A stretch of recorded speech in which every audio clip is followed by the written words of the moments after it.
October 22 ലോകത്തിൻ്റെ പാപ്പയായി അറിയപ്പെടുന്ന വിശുദ്ധ ജോൺ പോൾ രണ്ടാമൻ പാപ്പയുടെ തിരുനാൾ ദിനം. ക്രിസ്തു സ്നേഹവും സാഹോദര്യവും സമാധാനവും പകർന്നുകൊണ്ട് 129ഓളം രാജ്യങ്ങൾ സന്ദർശിച്ച അദ്ദേഹം ചരിത്രത്തിൽ ഏറ്റവും അധികം രാജ്യങ്ങൾ സന്ദർശിച്ച പാപ്പയായി മാറി. ആഴമേറിയ പ്രാർത്ഥനയുടെയും വിശ്വാസത്തിൻ്റെയും മാതൃകയും പ്രചോദനവുമായിരുന്നു ജോൺ പോൾ രണ്ടാമൻ പാപ്പ. തോത്തുസ് തുവൂസ്, പൂർണ്ണമായും നിനക്കായി എന്ന് തൻ്റെ ജീവിത മുദ്രാവാക്യത്തിലൂടെ ഏറ്റുപറഞ്ഞുകൊണ്ട് ജോൺ പോൾ പാപ്പ തന്നെയും ദൈവം തന്നെ ഭരമേൽപ്പിച്ച ദൗത്യത്തെയും പരിശുദ്ധ അമ്മയുടെ മടിത്തട്ടിൽ സമർപ്പിച്ചു.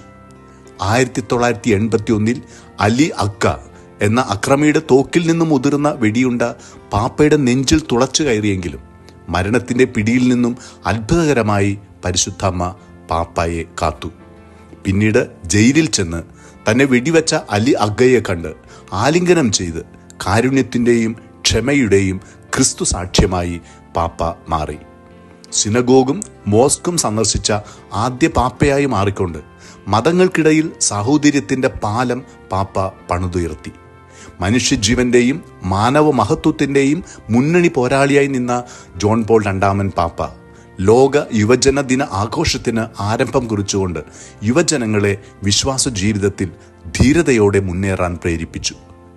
ജപമാല ഭക്തിയുടെ പാപ്പയായി അറിയപ്പെട്ട ജോൺ പോൾ പാപ്പ പ്രകാശത്തിൻ്റെ രഹസ്യങ്ങൾ ജപമാല പ്രാർത്ഥനയിൽ കൂട്ടിച്ചേർത്തുകൊണ്ട് ജപമാല കൂടുതൽ പൂർണ്ണതയും മനോഹാരിതയും ഉള്ളതാക്കി തീർത്തു.